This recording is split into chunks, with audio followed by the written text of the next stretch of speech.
So what's it actually like to be a fan of a newly promoted team in the Premier League? That's what this episode of The Narrative is going to dive into. What are the expectations? What's the reality? And is it actually any fun at all being a team in the bottom half of the Premier League? We want to get to the truth of this. And so I got together 3 fans from my Discord server to sit down, a Burnley fan, of course, a Sheffield United fan and a Luton fan, to sit down and have an honest conversation. These 3 lovely men are from the JLA Discord server. As you know, we have the narrative this year, and basically the idea of the narrative is for me to give back to you guys, but also for you guys to be able to have a voice on the channel, and that's what we're going to do. We also have giveaways. We've given away over 20 odd prizes, and that's in the first 2 months of the season, and not even that really. In fact, in this episode of the narrative, we're going to give away 5 cases of beer. All you got to do, head into the Discord server, join the community, then comment down below with your username, and we will pick 5 of you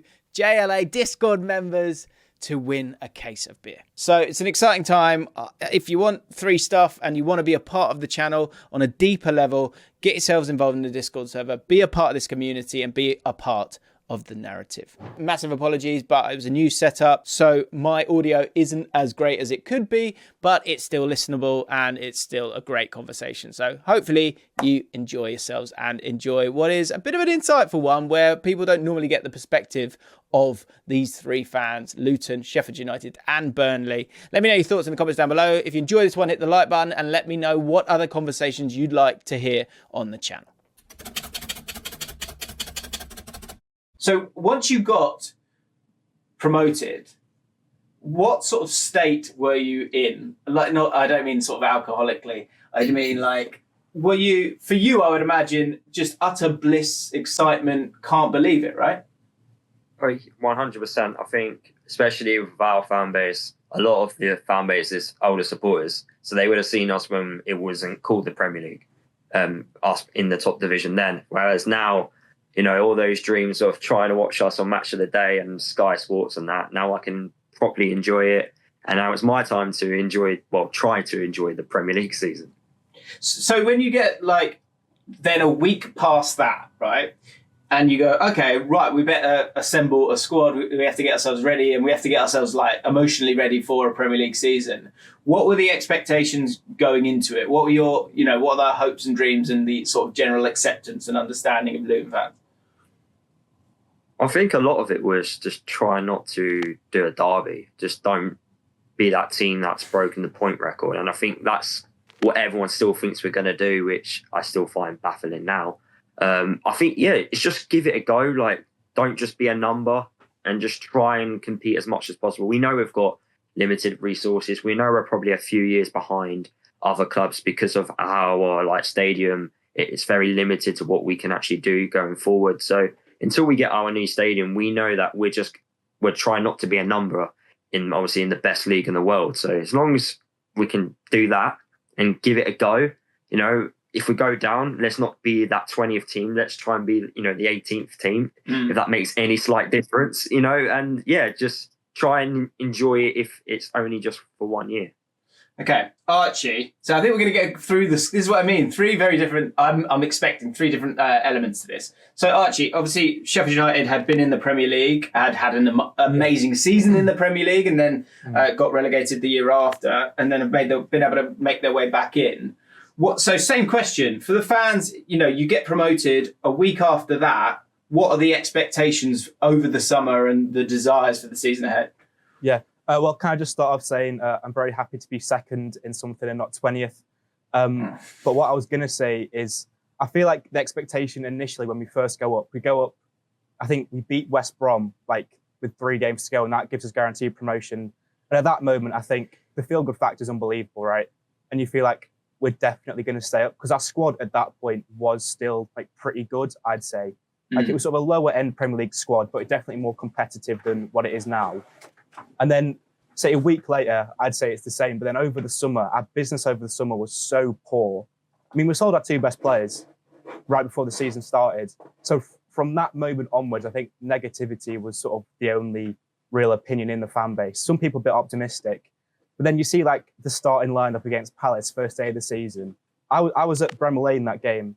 And when I was like going through the turnstiles, I'm going around, all you can hear is being like, oh, bloody hell, look at that starting lineup. That's terrible. We were playing Chris Bashan in midfield, he's like 37 years old. Obviously, he's a great servant for the club, but the fact that he was starting in midfield for an opening game was shocking. And then it's sort of just been downhill since then, really. I don't think there's been much sort of positivity. So, Quinn, let's move on to you, because another team that has, gone down but gone back up and has had Premier League experience.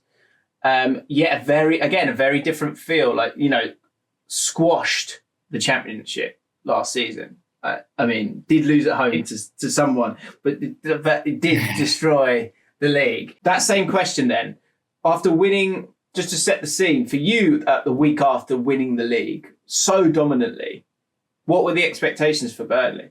The positivity will have been through the roof. It will have been that we could go up and keep playing this way and survive very comfortably. And then reality, I think, has hit a lot of Burnley fans in there.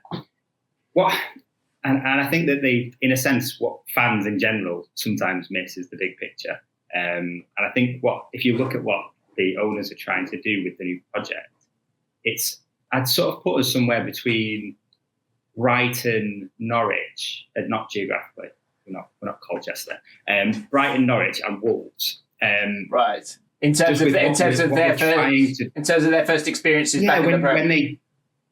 It's like sort of what is your strategy when you get up? And so obviously, if you look at Brighton now, I think Burnley are trying to somewhere emulate that level of football, and especially it's the buy unknown players or relatively unknown players, young, and mould them. It's a bit like Ralph Rangnick said, he only buys players that are young because he doesn't want anyone set in their ways. I think Vinny Company's the same way, and he's getting in young players so that they will do exactly what he wants, because that's his thing. You did a video, I remember, about his sort of team talk when he first came in, and it was about his project and like, you have to believe in this, like buy into the system and we'll do well. Obviously, it takes a bit of time, but that had results. I think it's going to be a similar thing now. I liken this to Norwich because we won't compromise on how we play football. The one thing to say about Burnley is that the run of games has been very, very difficult. Very, very difficult in terms of the teams that you've played. You've played Chelsea, you've played Tottenham, you've played Man City, you've played Man United. So that kind of, I think, allows for a bit of like an understanding. But I still think, the 8 games into the season, you can have that kind of like wobbly feeling. Is there a confusion for you in the fact that you were so solid and resolute under Sean Dyche and you knew what you were going to kind of get? And this open style has led to a lot of goals being conceded. And so the sort of difficulty when you are going to be a team down the bottom and supposedly you're not going to compromise, that must feel a little bit alien to you. Because I think, again, to sort of put you guys together as a three, Lewis, I think it's new and it's so exciting, and I think that will lead to a constant energy that will give Luton as a club a chance. If I'm honest, Archie, it feels like you can smell death here. Do you know what I mean? I can see it. It's over there. I think we could be down by Christmas at this rate, because the way that we've been playing isn't giving me any confidence. I think defensively, sometimes we're okay. And that's the only positive I can take so far from the season. Attacking, we can't go forwards pretty much. That's the be and all end all, isn't it? But then for Quinn, is there then a confusion? Like, do you want to be sort of resolute defensively, or do you want to be able to kind of have a go and score a few goals? Like it feels like it's on such a knife edge all the time when you are down there and you just want to survive. I know what you mean, but I think if we had continued to play the way that we had done when we got relegated from the Premier League 2 seasons ago, we wouldn't have come back up. I was surprised to see us bounce back, because I thought once Burnley had gone down, I was like, here comes some Championship mediocrity for the next 5-10 years. Sure. But the project worked, the vision worked. And I think it would be short-sighted to go, scrap that, we need to now fight tooth and nail, go back to, Dyche-style football. It's never going to do that, by the way. But that's bizarrely, like some fans are, and some people are saying you have to change the way you play. Worst case scenario, if Burnley go down, I think we come back up again. Are the managers interchangeable in that? Do you think Vincent Kompany, if you went down, would stay and then? I don't know if he would, because I did think about that, and I think I think he's at Burnley to prove that he can do it. You know, to prove that his style will work. And I think that if he goes down playing his style, he'll feel an obligation, not for Burnley perhaps, but for himself to go, no, guys, I can stick with me here. Yeah, my philosophy will come good in the end. And I actually don't think we'll get relegated. I think we'll finish 17th this season. Okay, Lewis, let me ask you this. The reality of the Premier League, how have you found it? What's it been like? What have you enjoyed? What have you disliked? A bit too ruthless, if I'm being honest. Like, you can go throughout the whole 90 minutes, not making a single mistake, and then you switch off for 10 seconds and then a team scored and you're like, oh, for crying out loud, you just done all the hard work for nothing, basically. And I think that's what we're seeing so far. I think a lot of Luton fans, including myself, have been like, we should have got a point there, we should have got a point there. And if you just look on the game, it's because we've either not taken a clear-cut opportunity or we've conceded a really poor goal because we're switched off. And I feel like half the goals which we've conceded so far, we would not have conceded in the Championship. So it's just that ruthlessness of the Premier League this year. So, and that ruthless comes from, it's the quality, the intensity. Like, what have you seen in terms of the difference in the football? I think it's just the quality. You can just tell with how teams move. I think the pace of the game as well is a lot quicker compared to the Championship. So yeah, definitely just like the quality of players and the intensity of the league. What about you then, Archie? The reality here, I think, obviously, I think the dread, we were sort of chatting before we started here, the dread that you can kind of have, I'm sort of having myself as a QPR fan, and you're looking to find a way to, get a foothold, right? In the league or in a game, and I think there are some comparisons here, because I think the problem for us, QPR, just for a second, is we can't. Got to make it about QPR. I know. Well, that's my chat. Is we can't score. We're not scoring enough, and if you're not scoring, then you're not going to give yourself a chance. If you concede 2 goals, it's over. In terms of you and Sheffield United trying to find that foothold, where can that come from this year? Because I know, looking at the table, obviously there's an 8-0 in there. But weirdly for me, if you take that away, the goal difference is it's not as bad. It's as bad as everyone else. You're not kind of cut adrift, and it's only 8 games in. Well, before the 8-0, I thought we were going to stay up, and then after the 8-0, I thought, well, at least we had sort of 6 games of some positivity. I think that 8-0's killed us, because if you look at the games post 8-0 and pre the 8-0, so even games like Man City at home. I don't know if anyone watched that game, but defensively, we were so resolute and we should have drew that game at the very least, right? We go 1-1 with 4 minutes to go. Then Man City go and nab 2-1 from a defensive mistake we made. And then one of our players misses an open goal, at the death. So realistically, you look at that game and think, we just went with it. We went toe to toe with the team. We just won the treble. Should have got a point. So you think, okay, there's some positivity here. We can take, it's like, say, getting that foothold. You think, other teams are going to look at that and think, okay, this team they can do something here. And then after Newcastle put 8 past us, I think everyone just sort of knows defensively these guys are no good. If you get at them and try to force them into making mistakes, they'll just keep making mistakes and just let you have 4 or 5 clear-cut chances a game. And then I think that's just killed us, to be honest. I think everyone sees us as the easiest game in the league now. People like Manchester United, right, aren't in a great run of form. They'll be licking their lips now when they come to Bramall Lane for their next game. Because Rashford might just go and score 6 goals. With the way that we've been playing, honestly, it sounds stupid, but obviously that's a bit hyperbolic. Yeah. But the way that we're playing defensively, it's like everyone's making mistakes. No one's taking ownership of their mistakes. Everyone's just sort of, after the 8-0, everyone does their sorry posts. It doesn't change the fact you just got absolutely pumped, right? And then also, now we've lost our captain, John Egan. He's going to be out for the rest of the season because he's just done his Achilles tendon. And then it means, obviously, with Chris Basham out with his horrific injury as well, it means we have 3 centre-backs when we play back 3, right? And even that isn't considering that some of the fact that some of them are right back, right centre-backs, some are left centre-backs. Everyone's going to be playing out of position. It's all just I don't see how it's going to get any better, to be honest. It's a bit... I feel like James is fishing for some level of positivity with this question. Look, I think you have to stay on both lines with these things. Obviously, you have to be realistic and go, okay, well, look, because that's... like when you're down there, this is the thing I find bizarre is that you kind of sometimes like the sorry posts. Like I think you appreciate them. I think you're better off actually just keeping your mouth shut. But when you're down there and your squad's not as good as the other squads, like you're gonna lose games, aren't you? Yeah, but we're not 8 goals worse than Newcastle, are we? I appreciate that, and that is a capitulation, and it's that is unforgivable. Like totally. The fact the manager wants sacked straight after that is shocking, in my opinion.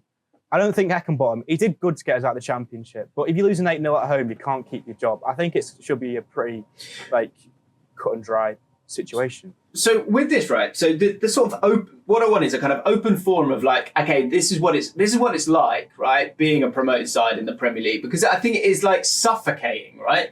You know, like I say, everyone's patronising you. Everyone's thinking, little Burnley, little Luton, little Sheffield United. Even though, like, you've got these your Premier League sides now, and then you yourselves have got to get through the defeats and like the sort of the mental fortitude you've got to sort of retain to just to hang in there I think is tough, right?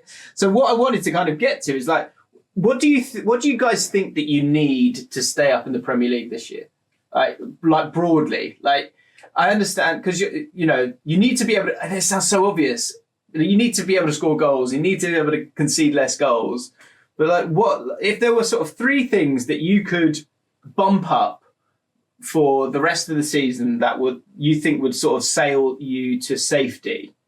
Quinn, I'll come to you first. What do you think those 3 things are? I think that the fans need to have patience. Would be number 1, because as you said, we've had a difficult start, and already people are saying let's change the way of playing football, which I think is a bit ridiculous. Do you not think that there has to be like if you go up to a higher level and Lewis has said how ruthless it is? Yeah, sure, we'll adapt. I mean, like Pep adapts. Right. Even at the very end, and that's surely who you think company is aspiring to be. Really, that's his own version. Sure, yeah. It's so there's going to be an adaptation, but we're in this adaptation period. These players aren't used to the Premier League, and even in the Championship, it took us a while. There was a lot of draws before we actually started picking up this momentum and going on a real run. It's going to be I imagine, and I'm keeping faith, I suppose, that the same will be true of the Premier League. Is that yes, it's a jump in quality, and obviously you can see we've lost these games against higher quality opposition that maybe we wouldn't have done in the Championship. But let's give us a chance. We've won the games that you would hope we would win.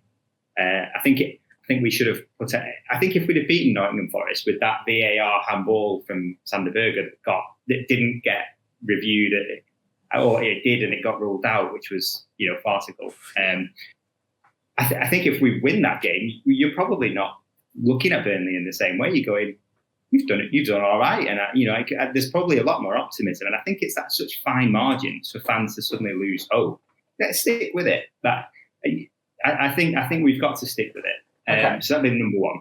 Yeah. Number 2 isn't going to happen this year, which is better home form. And the reason I don't think it's going to happen is our pitch doesn't suit our style of play, which is a really weird thing to say, but it doesn't. It's too small.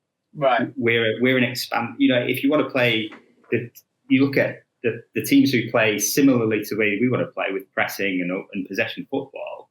They've got massive wide pitches, so you can actually keep the ball. Burnley's has always been really small, really narrow, and which is why big teams who wanted to play football struggled when they came to Turf Moor and played this physical game. But we've kind of scuppered ourselves. I'm sure they'll have changed the dimensions somewhat, but we need a bigger pitch, really, which is a strange thing to sort of come out. And I think our away form will be much better this season than our home form. Right. So maybe a few naughty victories away from home on big pitch. And then the third one? The third one, I would say, is sort of maybe say another striker, because I think Foster will get somewhere between around 15 goals, hopefully, this season with the way that we're playing. And I think that other people will chip in, but it's like everyone else. If he gets injured, then I already thought we needed a striker with a bit more experience in the Premier League anyway, and maybe he would be the understudy. But if we only have one real striker, Jay Rodriguez is not. He's not the player he once was. Right. And a legend, but yeah. So I end up the striker, I think. So Quinn, again, coming from a different perspective, I guess, but the sort of patience and sticking with it, because I think overall you feel that you've got enough quality to get over the line, right? Lewis, what do you think the three things that Luton need to employ or bump up to give themselves a chance to try not to repeat what's already been said, but I feel like it is, with us especially, with a lot of our players going up through the leagues, it is like an adjustment period at the moment, and it likes what's already been said, time.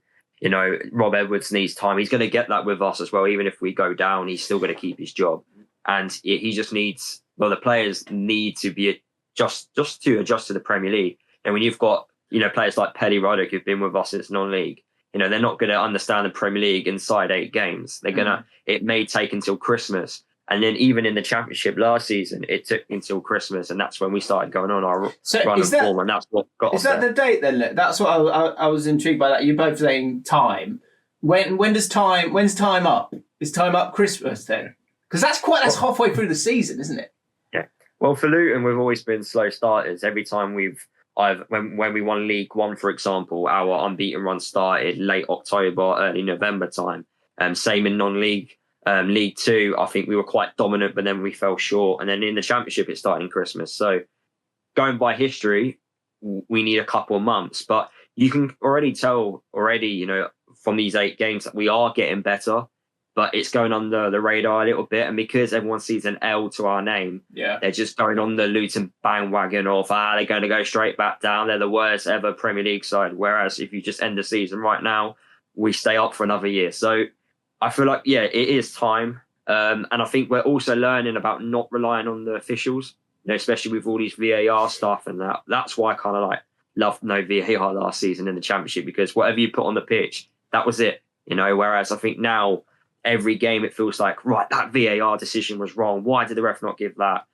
So it'd be nice to go away from a game not relying on a decision going our way, or, that we've actually done the job. And then I say the third thing, it's hard to say, but I don't think Rob Edwards knows he's starting 11, but that's down to due to only being 8 games. We've signed a lot of players in the summer and think they're adjusting in.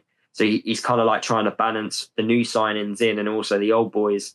So I think he needs to know the right starting 11. And I think the midfield at the moment for us is the problem. They're not protecting the defence, but they're also not creating enough, despite getting clear-cut opportunities. But we've not kept a clean sheet yet, so that's more of the problem. So if we can try and sort that out, because as you guys all know, we were the best team last season away from home at winning 1-0. Yeah. So that was our bread and butter. So if we can try and replicate that again in the Prem, which is, I know, a lot harder, then hopefully that will keep us up. And on your question of time, Jim, sorry. On your question about time, for Burnley, I don't think there's a cut-off point. Right. Vincent Kompany will not change. He will not suddenly start playing a different way. If it gets to the end of November and we're still in a similar situation, he'll keep playing the way that we're doing. I don't think you get till Christmas in the Premier League. That's a completely different. Well, yeah, that's it. I think that'll be completely different. So, for Luton, if you're aware, if you're struggling at Christmas and you're down there, it's probably not going to get much better. Yeah, I think it's just being about touch and distance. I think if even though you may be in the bottom 3, but you're only 3 points or 4 points away, that I think it's just getting to January, and then in the January transfer window, if you need to get 3 more additions in, then you can get the 3 additions in. So as long as you're keeping in, within distance of the other teams, I think that's the main objective, and that's, I think, is 100% the objective for Luton at the moment. I just think that Burnley will get progressively better. I think the graph will just be a steady increase in the quality of the performances. Results need to come, obviously, but I think the performances will get better. Yeah, and that's kind of been his focus, isn't it? And Archie, I want to come to you because again, two clubs here, Luton and Burnley, kind of, it's like, stick with it. It's okay. We're going to be fine. There's a bit more patience there. For Sheffield United, I think it's one where there's a frustration that's obviously bubbling underneath already, a frustrating transfer window as well. For you, I'd imagine it's the changes or the bump ups is an actual change instead of sticking with it. So what change would you like to see? Yeah, I think Chris Wilder's got to be the answer. I don't bring him back. Yeah, I think bring him back. I think there's Where is it? Right there. some. Yeah, beautiful. There's a bit like revisionism. That's not a word, isn't it? Yeah, it is. Yeah, you're fine. Yeah, that's good. I'm just making it like a Samism on the video. But no, so obviously the first season we came up, we did so well for us. We finished in the top half, which was unbelievable. Considering the spend and the quality of that squad, like he was the difference which kept us up. Right, in the second season, I think we were terrible, right? I'm not going to deny that. But I think the lack of fans in Bramall Lane, that was huge. I think if there was no COVID, would have stayed up, which is such an easy cop-out answer to give. Do you know, because the first half of that season, Sheffield United, it was tight. Like every game was very tight. You're right. It was a 1-0 loss, wasn't it, every week? And then you think, well, if you're just a tiny bit better defensively and you can actually finish your chances, you stay up, right? I just don't think Heckingbottom has the players on side anymore. I think a player will lose respect for a manager when you have an 8-0 loss, which obviously somewhat you have to put that on the manager. I know there were lots of individual mistakes, but the manager still has to be the guy at fault for that. And I just don't think he's that good. Obviously, I see him as like an interim manager who we've just kept for 2 years. He did well for a bit, basically. Now we're sort of stuck with him because he kept winning games in the Championship because the squad was so good and not because his individual, excellence as a manager. We've sort of just been stuck in a situation where we all sort of knew he wasn't good enough, but we kept winning games. So you can't say he has to go, but he has to go. I just don't. Yeah, I think Chris Wilder is the guy to bring back just because he did so well for us last time. And he knows all the players because they were all his players pretty much. The Chris Wilder thing, he comes in, you bring him back, he loses his first 3 games. Everyone will just turn on that, won't they? Yeah. But he won't lose his first 3 games or win all of them. He believes him. Yeah. He believes him. Yeah. Right, Well, the next 2 games are actually quite easy. So we have Man United at home, which will be easy with how bad they are. And then we have Wolves at home, which I think is actually a winnable fixture. Well, I don't think Wolves are all that. So big set of games coming up for all of you guys now, isn't it? You've all got like winnable games that you need to be picking up points. So it's going to be interesting to see how this all ages and if the Sheffield United manager is still in post by the time, but give this 2 weeks, will he still be knocking around? I don't know. I don't think we're going to sack him. That's the thing. Really? I don't think we have the money to make him redundant. Christ. So I don't think it's going to happen. We're going to stick with him. We'll go down, then we'll sack him right in the Championship is what I think is going to happen. The bouncing down and bouncing back up. How do you generally feel about that? It's like, because I think I heard someone say, Sheffield United fan, he was saying, it's a lack of ambition if you're sort of okay with going down. Sort of just a real quick one. I guess Lewis first. Look, well, just in turn, are you okay with going down, Lewis? I think if you look at our summer recruitment, I think everyone was saying about Luton are recruiting to basically if they were to go down to go straight back up again. And to be fair, we've literally nicked a few of the top boys from the Championship, and I think I would be happy. I wouldn't mind it, but obviously I want to stay up in the Prem. But I think then that just puts a lot of pressure on the squad then, because if you don't finish either top 10 or within those top 6 positions, you then got to make a decision: is the manager right? And then it could just go horribly wrong. So I rather just step one, try and stay in the Prem, and then worry about the Championship. But I think until it happens, I don't think I can comment too much. But as a broad feeling, guys, do you feel a bit more chilled out about it as long as the overall project is right? Like, I imagine maybe, Quinn, you're a bit more like at ease with it. Like, if it does happen, then at least, like, you've got a project there, right? Yeah, I sort of spoke about that before, and you pretty much, just said what I'm going to say. Provide, and you did touch on the issue. It is almost provided Vincent Kompany stays because it's partially his vision. Right? But does it need to be even bigger than that? Because I think that's again, I think broadly speaking, if you can see where the machine is going, like I think with Sheffield United, they've not got either of the components. I think if Kompany goes, as long as you get a like-minded guy in, then you're probably going to be okay. I think for Luton, it's like, it's not a cash grab, but it's like a wow, like we've got ourselves up here. Let's be clever with this, this opportunity that we've got here. And if if in 3 years' time Luton fans are going, it's not good enough, we should be in the playoffs, then you're actually like, you're in that space that I think sometimes I've got a mate who's a Brentford fan, and he sometimes like hears Brentford fans talk, and he's like, "What are you on about? Like we were in League Two like 8 years ago. Like relax." So I think as long as you think even if it's like if you bounce up and down, as long as you feel like you're generally going in the right direction, I think that's a more sustainable opportunity. Because I think moving on to my final question, overall, like you don't want to go up. You want to feel like you're going somewhere as a football fan. And I think that's harder and harder, especially, if you're not one of the top 6 clubs.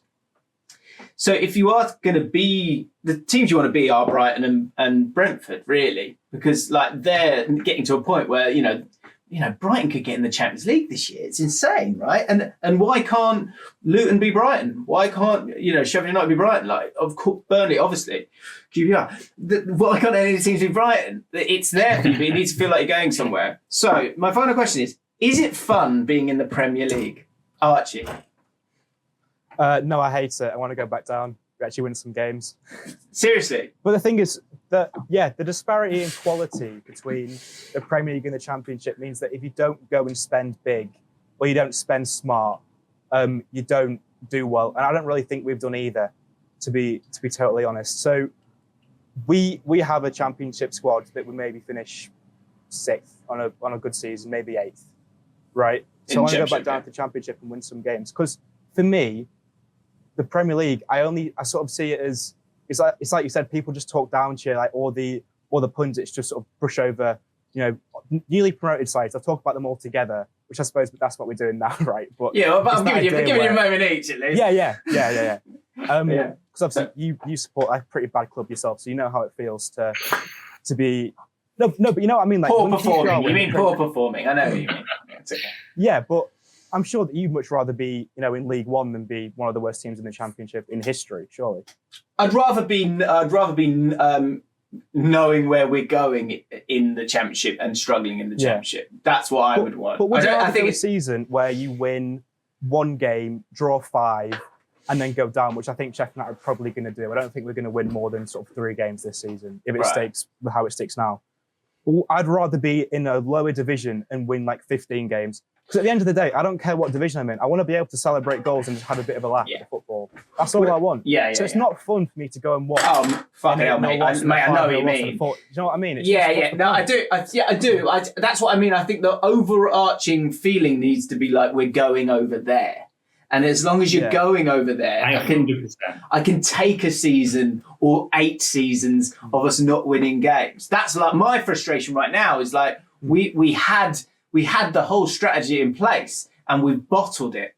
That's what I'm annoyed about. More than like I'm used to 16th, like because we've got no money and that's okay. And that's again like so for Luton in particular. Don't spend all the money. That's stupid to spend all the money because then you're like, it puts way too much pressure on it all. But it's hard, isn't it? It's hard, right? But the issue is though, Sheffield United aren't going anywhere because you look from the top down, right? The owner wants to sell us. He's been trying to sell us the past 2 years. And like scam artist after scam artist has been coming in, making his like big publicity. I want to come buy Sheffield United, right? There was a guy, I think whose name was like Dozie and Bozie or something like this, right? He was a literal Nigerian prince, okay? And people checked into his finances. He ran an airport company. And you go on his website and he's photoshopped the airplanes in and stuff. So it's like the sort of people who are trying to get involved. So my point is from top to bottom, everyone wants out. Ownership wants out. Clearly the manager isn't the man for the job. So I think with Burnley, they've got a figurehead. I hope that's the right box because on my screen that's Burnley. It's the other way. That's it. Yeah. But for Burnley, they have a figurehead in Vincent Kompany where even if things go bad, they can put faith in him, right? Because you think clearly he's an excellent manager. He did such a good job last season. He's so smart. If you listen to him speak, you know like he's the right man. For Sheffield United fans, I don't know who I look towards to say I'm going to put faith in you and I think we'll be fine because there's just no one. So that's sort of the main issue. Okay, Lewis, is it fun? Yeah, I'll say yeah. I think, honestly, when I see my team win a Premier League match and then have to get the opportunity to have a lovely Saturday evening and watch it on Match of the Day, I can't tell you how long I've been waiting for that. And it's seeing all the best players in the world at the Kenny, at our stadium, which, gets a lot of attention as it does because it's an old school one. It's just brilliant to see. And I think I've been enjoying football ever since 2020, our owners, since we've become fan owned. I've just been enjoying every single moment of that. And, all these years have just been absolutely fantastic. I thought my club was going to die. So the fact that it's still living and we're fan owned, I don't have to ever worry. Even if we go down, I know the club's in the right place. I know that whatever decision the owners make, the finances, it's all the club's put first. So I don't have to worry, and yeah, I'm just going to enjoy this season. Obviously, laugh at the idiots who talk about us the way they do, because I do think the abuse which we are getting is just beyond horrific and not fair, considering we're not even in the bottom three right now. So I think Bournemouth deserve a lot of stick. But hey, that's my 50p worth of stuff. But yeah, I'm loving life. Hopefully we don't get an 8-0. That would be nice not to go through a season not conceding 5 in a game. But yeah, just take it what it is. I think you've got to do. I wish VAR would go away because these officials don't know how to use it. But apart from that, just try and enjoy it. That's another podcast. Quinn, is it fun? Yeah, I mean, and this is what I was going back to before. Is like, if you're a Burnley fan, you've never seen a Burnley team like this. You've never seen us play football like this. Even at the best of times, it was never this good. And it's a challenge. We've done watching this football beat everybody last season. Let's actually pit ourselves now. In terms, you were saying about where's it going? Where's the project going? I think the ceiling with this project is far, far greater. Although we did have that freak season with Daesh where we finished 7th and got into Europe. That was just a freak. I think. Yeah. The ceiling on this is actually we could become, like you said, a Brighton or a Brentford or a Brightford. We'll rename, we'll rebrand. Also, they all start with B's, don't they? Burnley, Brentford, and Brighton. What is it with B teams? That's it. They don't have a B team, famously. Brightford B team.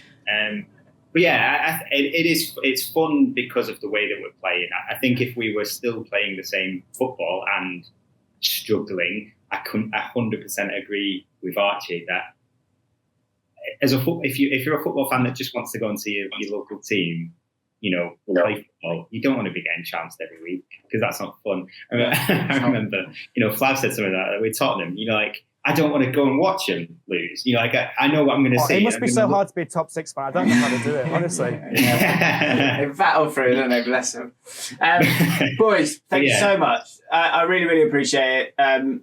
It's great to that. This is what we're going to move the narrative to this so that we can have better conversations and give you guys more of a platform, more of an opportunity to chat, more of a chance to get your side of across. And I think importantly to open people's eyes a little bit sometimes. And that's kind of why I wanted to start on this one, because I think there are fans that will watch this. There'll probably be a lot of fans that will just skip this, and that's fine. But the fans that will watch this will be the ones that get all 3 situations. That I can't believe we're here. Okay, well, hang on, because we're going somewhere, and for sake, sort it out. It's all valid. It's all part of it, and it's all part of the chore of being a football fan. So you guys are amazing. Thank you so much for spending a bit of time with me and being a part of the Discord server. It's great. It's cool that we can just go, right, can we get you guys on? And then you're on, and here we are chatting. So this is the world we live in, and it's great. Right, guys, thank you so much. If you guys, do you guys want to push anything? Is there anything you want to push? You want to push the YouTube channels, boys? Yeah, I mean, I'll go. If anyone wants to watch me whinge more about Sheffield United or just VAR, any football-based topics, go check out my great channel. Editor, put it in here. There you go, check it in there. Lewis Williams or Lewis LTFC on YouTube. Make all Luton Town content. I've been doing videos since League 2. So, even if we're losing right now and you want to see us win promotion from League 2, I've got that video out there for anyone who wants to watch that. There's a hot, steamy Andros Townsend video there waiting to be watched. Exactly. So make sure you go check it out. We'll put a link in the description. And Quinn, where can people find you? I don't have a social. You should. Yeah. You bloody should. Just a person. I'm just a person. Okay. All right. Well, there you go. We'll leave Quinn alone. Don't follow him on any platform. Right, guys, listen up. If you want to be a part of these Discord channels and the JLA Discord server, there's a link in the description. Join us. We give you free stuff. Just say thank you for being a part of the community. So get involved. Go check everyone out. And hit the like button if you enjoyed this way of doing it and we could do more, and give us some options in the comments down below of what we should do next. Thanks for watching. See you later. Also, make sure to subscribe and hit the notification bell. You've got that one. Good. Yeah, well, yeah. They know to do that. I've begged that enough times. Cheers.